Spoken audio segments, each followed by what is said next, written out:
The locker was jammed. 3 different kids tried the combo. It wasn't working. A teacher comes up, tries to figure it out, nothing. That's when one sophomore stands there, looks, and says, "Step aside." He doesn't even glance at the paper that has the combo on it. He just stares at the lock for a second, pulls out a paper clip, and goes to town. Boom. First try, it opens. Oh my god, finally, thank you. That was actually awesome, dude. Now, this was the first day of school, so the hallways were hectic. Everyone trying to get in their lockers. There's books, papers, book bags everywhere. Well, he just turns around and says, "Anybody else?" 5 minutes later, he's walking the halls like some kind of locksmithing expert. He's opening jammed lockers left and right, even helping teachers open their cabinets. Jammed?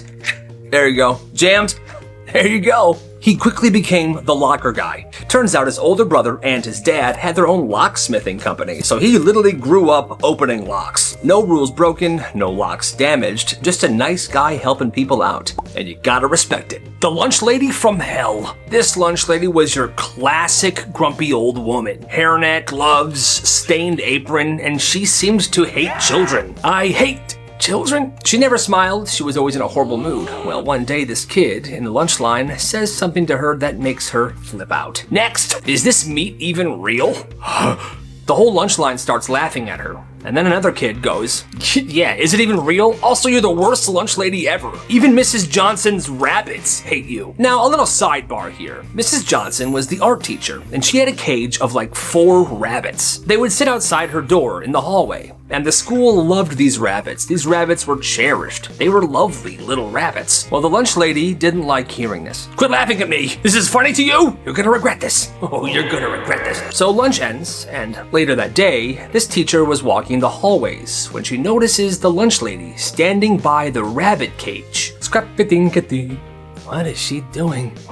She's wearing her rubber gloves. She has a strange bag, and she's putting the rabbits in this bag. 1 rabbit, 2 rabbits, 3 rabbits, 4. Now I'm gonna throw you all on the floor. Okay, she didn't make that little rhyme, but still, she was putting these rabbits in a bag and she was gonna do something horrible with them. Well, the teacher said, "Hey, put those down!" Security, the lunch lady is taking the rabbits. Security shows up, takes these rabbits and puts them back in the cage. They then drag her to the office and they send her home forever. After that day, the rabbits stayed inside Mrs. Johnson's classroom for safety. I wonder what she was gonna do to the rabbits. That's insane. Have a good day, sweetie. Don't miss the bus. I won't. He waves, he shuts the door, he walks down the street, and he pulls out his phone and he calls the school.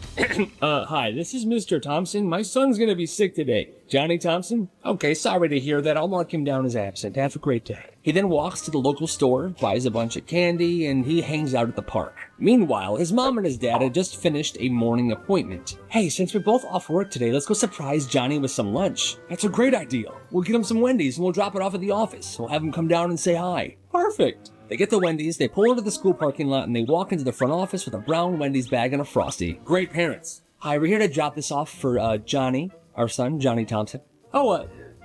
Johnny's not here today. What? Oh yeah, Mr. Thompson called in this morning. He's sick. I'm Mr. Thompson. No, I did not, and no, he is not. Oh, boy. Now cut to Johnny, their kid, in the park, playing phones on his game and eating candy like he's a freaking king. His mom calls him, and he doesn't even think at first.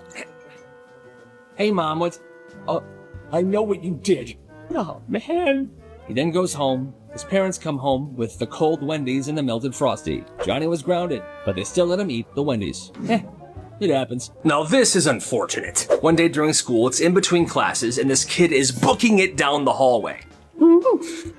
He's running to the bathroom. Why? Because he needs to throw up. So he's running, he's holding his stomach, he's sweating. It looks pretty bad. But the history teacher sees this. He's strict, he's very dramatic. Hey, you there! We do not run in the corridor. The kid doesn't say anything, he just keeps running. Oh no, you don't! The teacher blocks off the hallway with his arms, but as he says this next thing in the middle of a sentence, this kid pukes, and it goes into the teacher's mouth. You will walk respect. What? The teacher then pukes. The kid continues to go to the bathroom, and the entire hallway's watching like, yo, what the freaking heck just happened? Obviously, the kid never got in trouble for running because, well, he was feeling sick. But the history teacher's reputation was tainted permanently. That's insane. This is messed up. So a group of friends were invited to their classmate's house. Guys, dinner at my house tonight. Be there. And this kid's parents were there. They're polite, they're well-spoken, just good people. For dinner, they eat homemade pasta. They're laughing about classes, midterms, teachers. A normal, fun night. When dinner's over, everybody offers to help. Yo, let me help clean the table off, guys. Yeah, I can do dishes too. But the friend's like, no, don't. My parents will do it. Don't worry about it. They just laugh. But then they're like, wait, is he serious? His parents start doing the dishes, cleaning off the entire table, while their kid is just flipping through his phone. Later on, they move to the living room. They're all just chatting. The dad comes in and begins talking to one of the other kids. So you work in foreign policy? Yeah, and then on my free time I do a lot of traveling. I have an art studio in my garage. Dude, you are so cool. This kid's having a great conversation with his friend's dad. Then out of nowhere, this friend says, come on dad, shut up. Nobody cares about your boring job crap. Please leave. The whole room freezes, like what is going on? The dad's face drops, and then he says, hey, come on, man, don't talk to me like that in front of your friends. It's disrespectful. Go away. After that, nobody talks. His friends just grab their stuff and they begin walking out the door. Hey, where are you guys going? We're leaving, man. Your parents are great. This whole thing is just weird. Fine, leave. And on the ride home, all they can talk about was how disrespectful this kid is, and nobody ever hung out with him ever again. This is absolutely crazy. So there's this one freshman in high school, and his parents are out of town for the week. Well, instead of playing Xbox every day after school, he does something absolutely insane. He builds an actual wrestling ring in his backyard. I'm talking wood frame, ropes, the whole thing. And at school, he starts telling people, every day after school, my house, wrestling matches, $2 to get in. And for the first few days after school, it's just a couple of kids messing around. But then it started getting serious. One kid begins managing fighters and training them. Another's making poster for the big fight on Friday. People are putting money down. They're making actual bets. And these fighters are training all week. Well, by Thursday and Friday, it's not just this backyard thing anymore. Half the school is showing up. There's bets being placed, referees with whistles. It's absolutely insane. Well, finally Friday is the big fight, and it is beautiful. Until this kid's dad comes home and sees what's going on. What the heck is going on here? Oh my god! And the whole thing was shut down instantly. But those who went to that school never forgot the week of backyard wrestling. That's kind of crazy. Weirdest toys of all time. The toy you're about to see was released in 1967. It's a doll called Drippy the Runny-Nosed Kid. He has an incredibly large nostril, and if you press his stomach, apparently snot comes out. He's strange, and with a name like Drippy, you think his fashion sense would be off the charts, but he doesn't look too fresh. Would you want this toy? These two sisters begged for a dog. Please, please, Dad. The dad would always say, you girls are not responsible enough. Well, years go by, and after years of pleading, the dad finally caves in a little bit. He compromised and brought home a pot-belly pig. Oh my god, a piggy!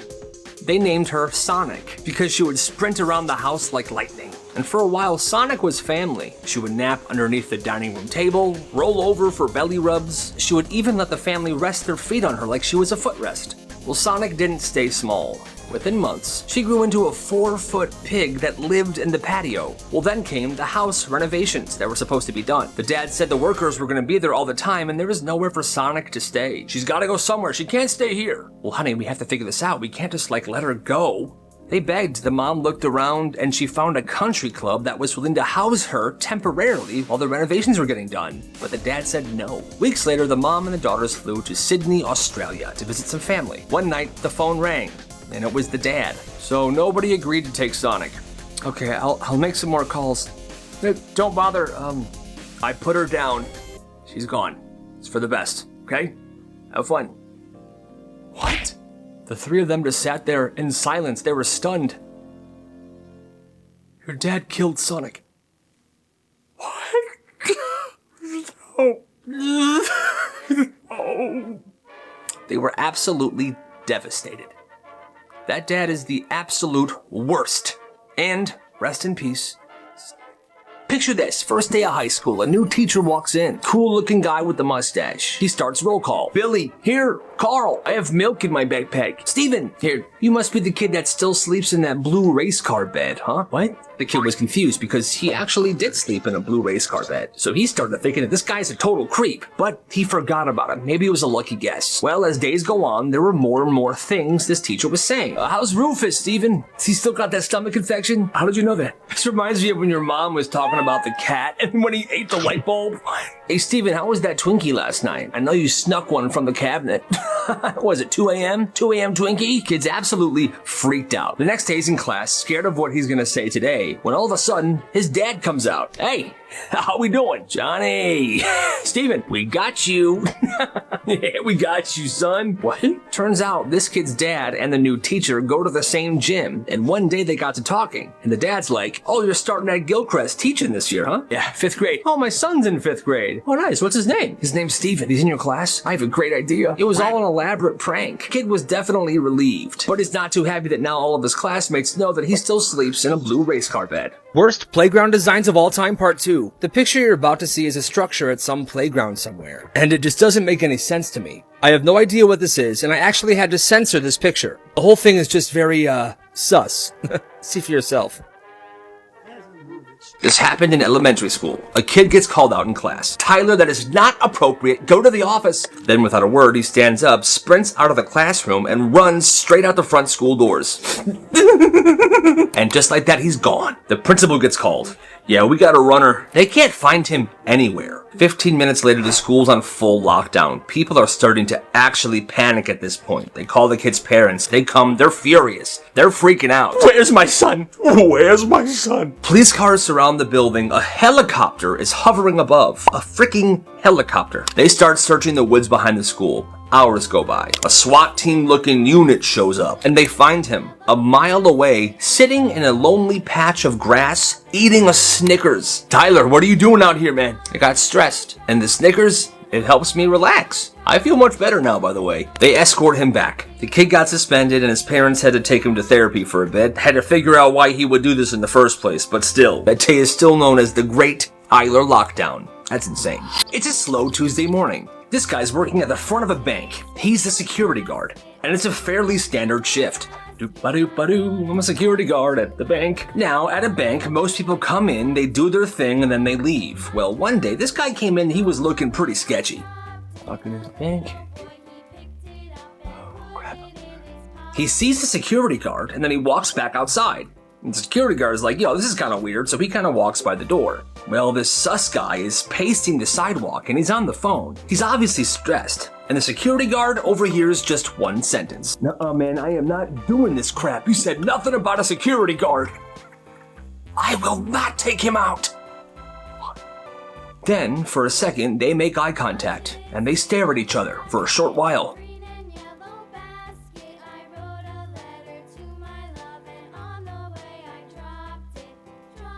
And he's gone. The bank reports the situation immediately, but nothing ever actually happened, so they couldn't really do anything about it. But the security guard knew one thing. That guy was definitely gonna rob the bank that day if he wasn't there. And that's crazy. One day, this kid bought a bunch of clear iPhone cases for cheap. And he had this friend who was good with graphic design. So what he would do is he would have his friend make this cool design of whatever he wanted. His friend would then print it and cut it down so it would fit perfectly inside this phone case. And it looked awesome. Clear phone case, this graphic design insert, it was legit. Custom fit, looked expensive. He did it to his phone case first. It was an anime design and it looked awesome. People saw this and they were immediately intrigued. Well, interest grew. And soon, he was taking orders for people. NBA, anime, SpongeBob, Shrek. He was making these custom phone cases and selling them. Then he starts bundling them together. 3 phone cases for $10. 6 for $15. And business was absolutely booming. He kept buying these clear phone cases. His friend kept designing these designs and custom cutting them to fit the cases. And people were buying them. They were all over the school. The thing was, his friend that was designing these and printing them was using the school's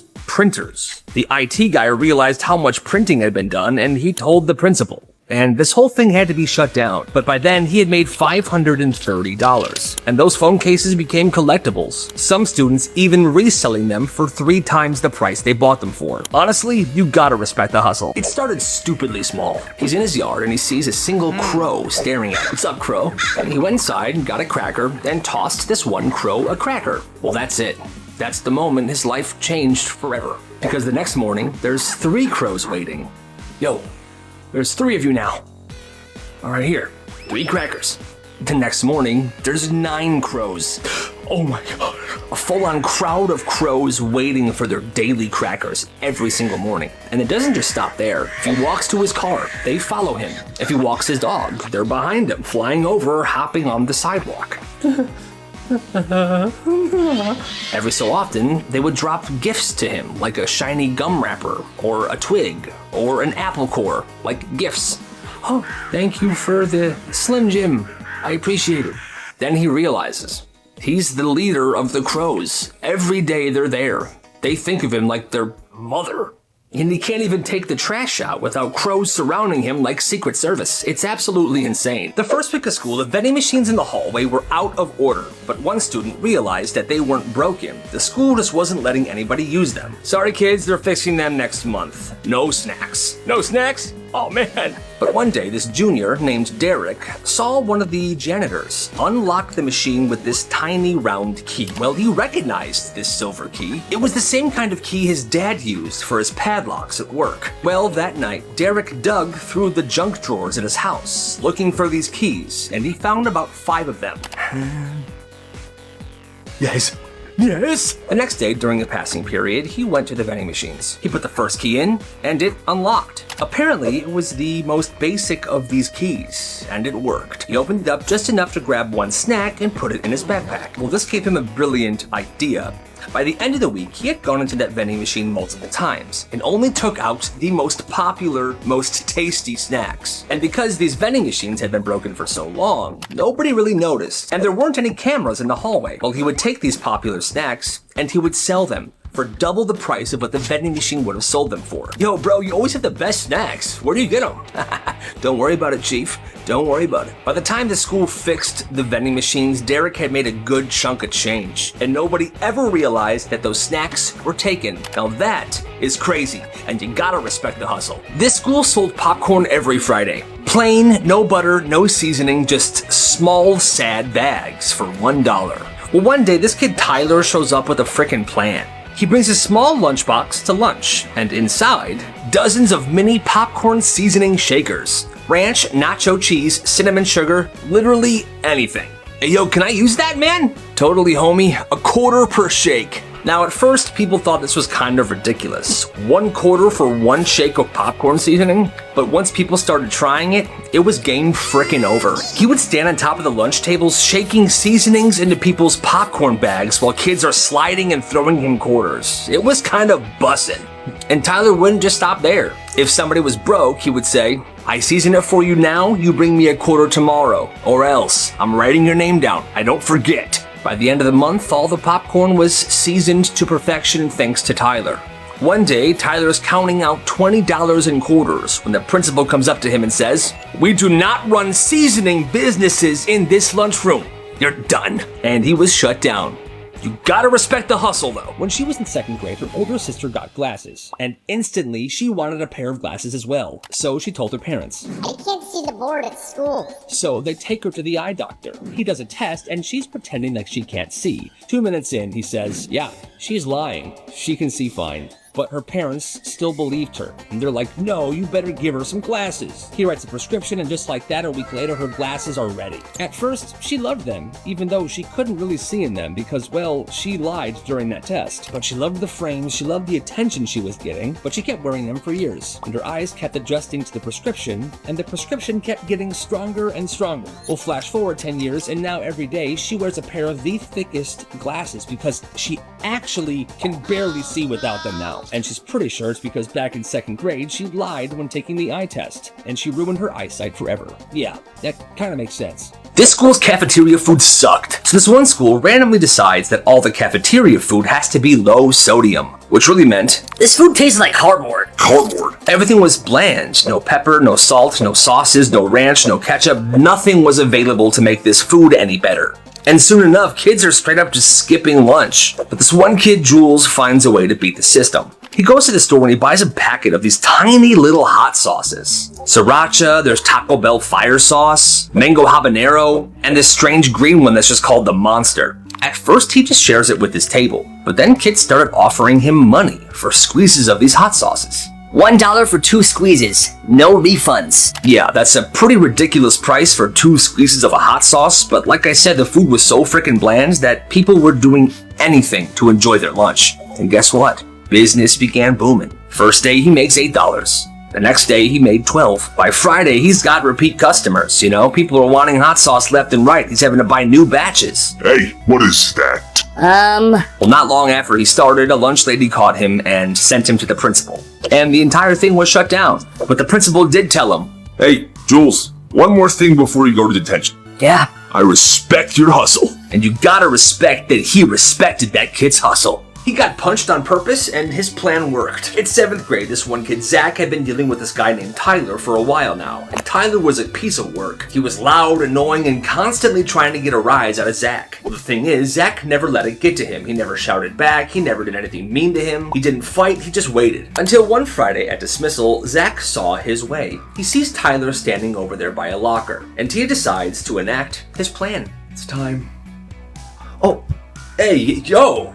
He walks by Tyler and softly and accidentally bumps him in the shoulder. Yo, what is your deal? Well, Tyler snaps, and all Zach does is stand there. Say something. He doesn't, and that makes him very mad. He then winds up and punches Zach right in the face. You know what, dude? Well, Zach stumbles back, throws up his hands like he's gonna fight back, but then he just says, Time out, time out, time out. Yeah, you just punched me in the face, man. I'm not gonna fight you back, though. Everyone's like, yo, what? Guys, I didn't hit him, right? Huh? Look, he hit me. I didn't hit him. Security rolls up, so does the principal. No, he bumped into me. He was gonna fight me. No, it's a crowded hallway. I didn't even touch you. You punched me. What happened? We were fighting. Both of us. What happened? He punched me. I never swung. Zach didn't do anything. Tyler did. They looked at the cameras and everything checked out. Tyler was suspended for 3 days and Zach got nothing. The next day somebody asked Zach, Yo dude, was that your plan the entire time? What can I say? I played chess. And that was his way of getting back at his bully without lifting a finger. Genius. This is the craziest bus ride ever. This happened on a 5th grade farm field trip. Middle of nowhere, long bus ride, bumpy roads. Kid in the front goes, Ma'am, are we almost there? About 10 miles away, class. Hang tight. Then boom, glass explodes. Something smashes through the windshield. Kids are crying. The driver yells, It's a bird! It's a big bird! The teacher looks down and it's a full-grown turkey. Dead. Feathers, blood, just laying there on the aisle of the bus. Okay, nobody panic. Nobody touched the turkey. She grabs a binder and she scoots this giant dead turkey towards the back of the bus by the door. She then opens the back door of the bus and kicks this turkey as hard as she can like a soccer ball. Okay, everybody off the bus, line up against this fence. Head count, please. The kids are still shaking. There's feathers in their hair, because when she kicked the bird, it kind of exploded a bit. Really traumatic. The new bus will be here in 20 minutes, okay?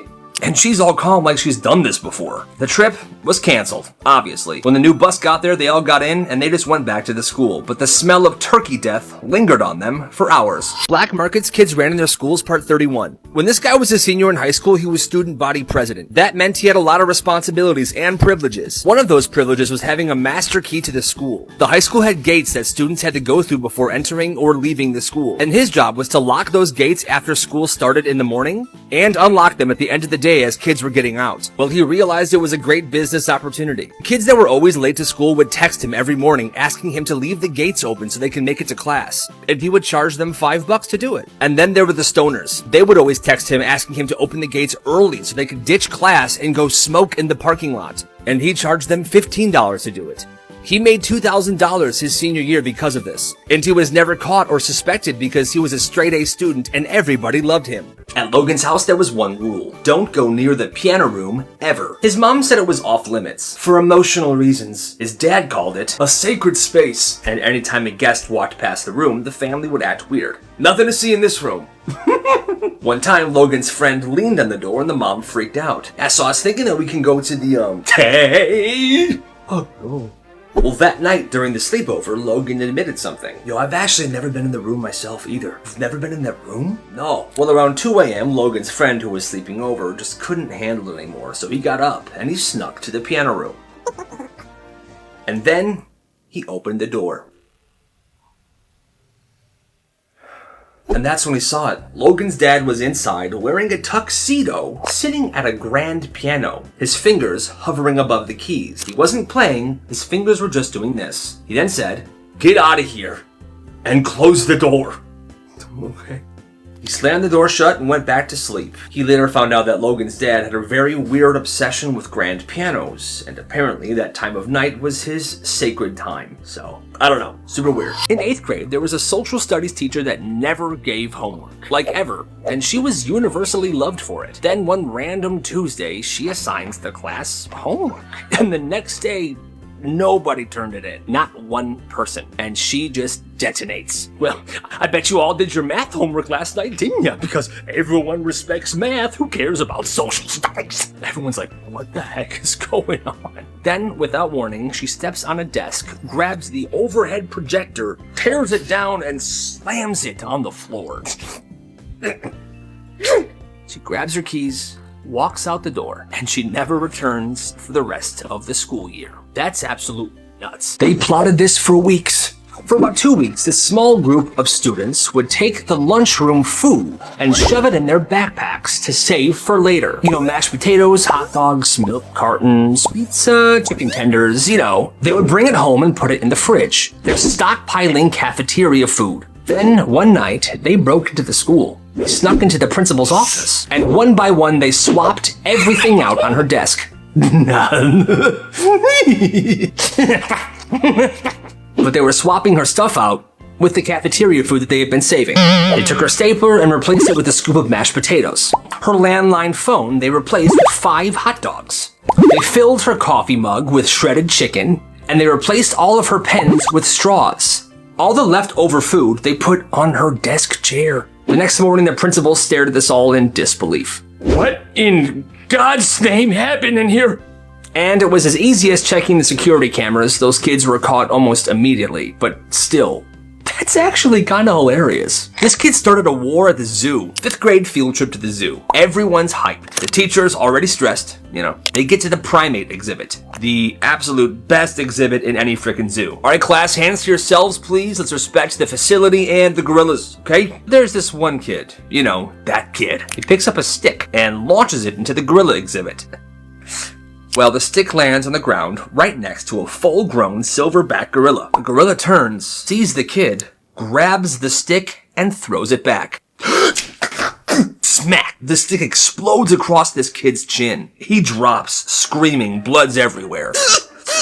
Chaos. This class is freaking out, teachers are screaming, and then the rest of the gorillas show up, all gathered on the other side of the fence right next to this class. They just rolled in like backup, and they're all just smacking the ground. You know, they're all angry. And it's gotta be horrifying for these kids. They're yelling, they're pounding the glass.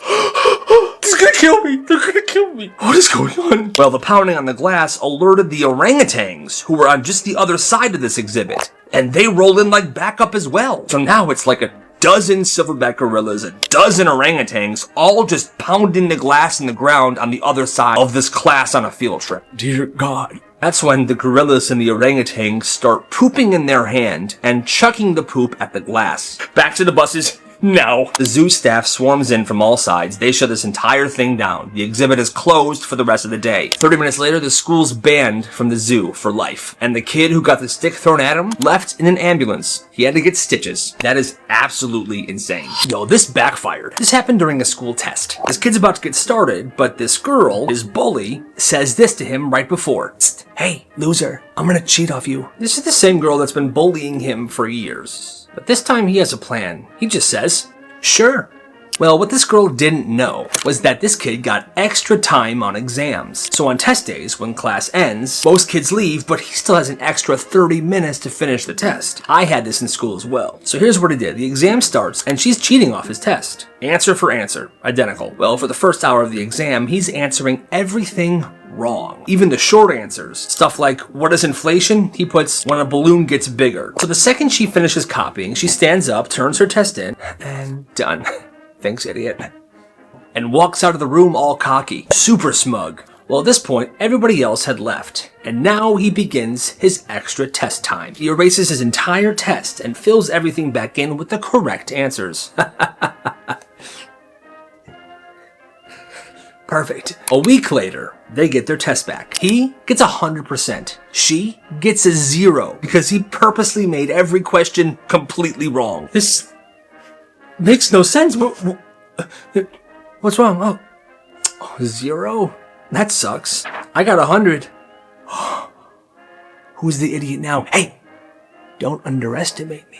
She was so mad, but from that day on, she rarely bullied him anymore because obviously this kid was 10 steps ahead. He's a genius for this. Worst toy designs of all time, part 21. This one's not the toy that's weird, it's the instructions. It's for a battery-operated teddy bear that giggles and talks when you squeeze it, but the instructions are a little inappropriate. They probably could have done a better job of explaining how the batteries go in, cause this way is just sus. See for yourself. It was said with a straight face, it is not mathematically possible for you to pass this class. It was senior year, the final semester. This kid was failing calculus so bad that looking at his grades made him want to puke. Yeah, he messed up, he didn't do a lot of the homework assignments, he didn't study for a lot of the tests, but now the year's almost over, and if he doesn't pass this class, he doesn't graduate. So one day, he walks up to the teacher and asks her this, "Hey miss, is there still a chance I could pass this class at all?" The teacher just says this, "Well, Stephen, at this point, I don't think it's mathematically possible for you to pass this class. Are you sure about this?" "Well, I'm a calculus teacher, so yeah, I'm sure." Well, despite this information, this kid still busted his butt for the last month of school. Paid attention in class, asked a bunch of questions, studied for the final, got a C on the final. And guess what happens? He gets his final grade, and it's a 60%. That's a D, and that is still passing. The teacher saw his effort that last month of school and bumped his grade up for him. And after the final grades were posted, this teacher emailed him. All the email said was, "Sometimes math isn't about the numbers, it's about the effort." Honestly, gotta respect that teacher. ভিতরটা শিমুল তুলার মতো নরম হয়ে ছিল যাওয়ার সাথে সাথে একটা তুমি এতদিন যা করেছো তাতে আমার একটুও মন গলেনি আর তোমাকে ভালোবাসার কোনো কারণও ও আপনি সে বড় ভাই ভাই আপনার নাম তো আমি বহুত শুনছি কিন্তু আমার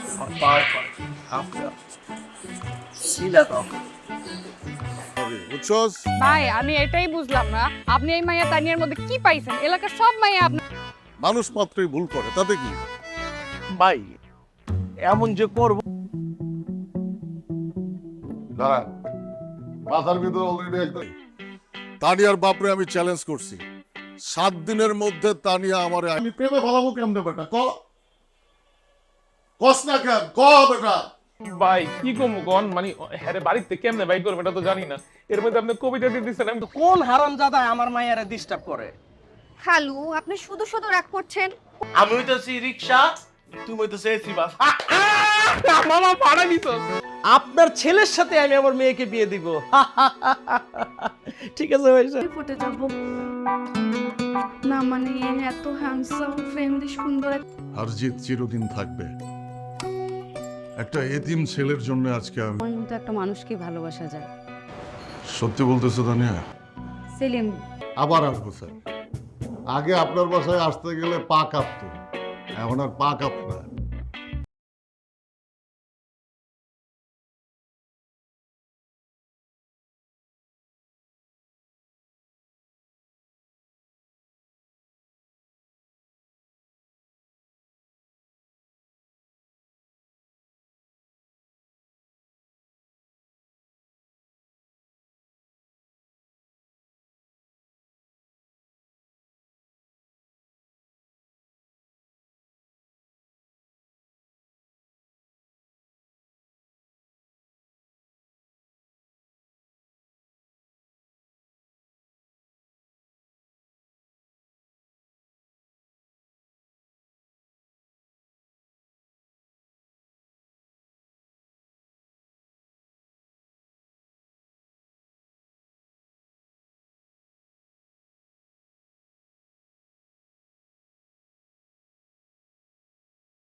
বন্ধু, তুই যদি রক্ত দেস ভালো লাগে না রে দোস্ত।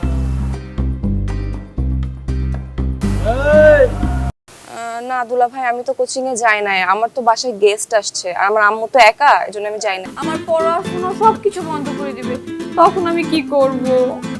আরে ছাইরা দে।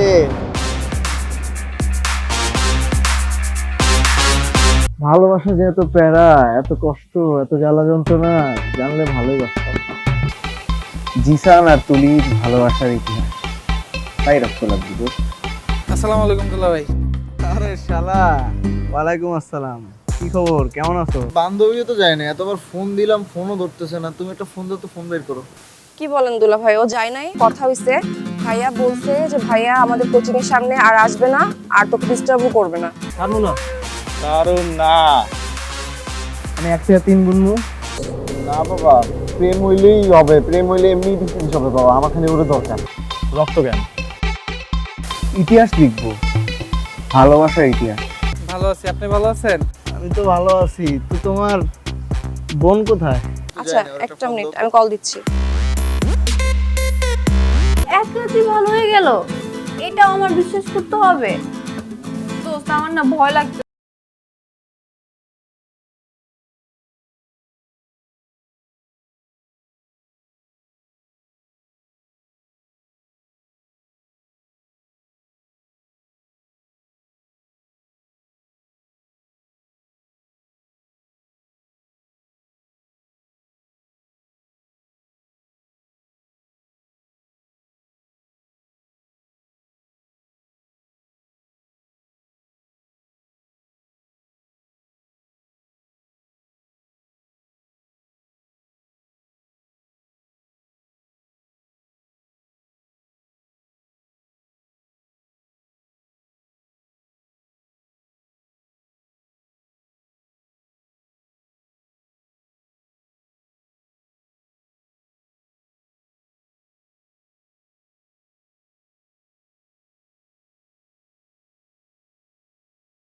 আসতে বলুন না, সেটা আমার একটু জরুরি কথা আছে। বাবা, ভাই আমি তো এলাকা ছাড়ার আগে তুমি একটা গিরাট্টুকটা ছেলে, যেই ছেলে। তানিয়া, আমার পিস্তলটা নিয়ে আয় তো। কাকা দুধটা, কাকা কি দুধটা রাইখে গেলাম। মাত্র সে ফেসবুকে স্ট্যাটাস দিয়েছে সে একটি অনাথ বাচ্চাকে কত স্যাক্রিফাইস করছি, এলাকার বড় ভাই থেকে রিক্সা চালক হয়ে গেলাম, আর সেইটাই করবো। যে গরম না, আর এই বড় ভাই তোর মায়ের চিকিৎসার দায়িত্ব নিছে। সেলিম ভাই ভালোবাসার লেগে জেল খাটছিল। ভাই আপনি যত কথাই, এই বাড়িতে ওই বদমাইশটার কথা একবারও ভুলে উচ্চারণ করবা না। ভাই মিনিমাম আপনি 17 লাইনের একটা কবিতা লেখেন। 17 লাইনের কবিতা কিন্তু ছাপাই না, সব মাথার ভিতরে থাকে। যখন পড়তে ইচ্ছা করে মাথা, আমি জানো ওরে বাপ করে দেব। আর আমি কি কমু জানো, কমু তানিয়া ভালো কেমনে বেটা, কস না কেন, বেটা এটা পড়ে আপনার প্রেমে পুরো উপ করে পড়ে যাবো। আর তো আপনি পারবেন ভাই, আপনি পারবেন। ও 700 লাইন লিখবো, আর বাদ বাকি 300 লাইন আমি লেখা বললাম। একটু নামিয়ে দাও। মানে ও ছাড়া পাক না পাক তাতে আমাদের কি?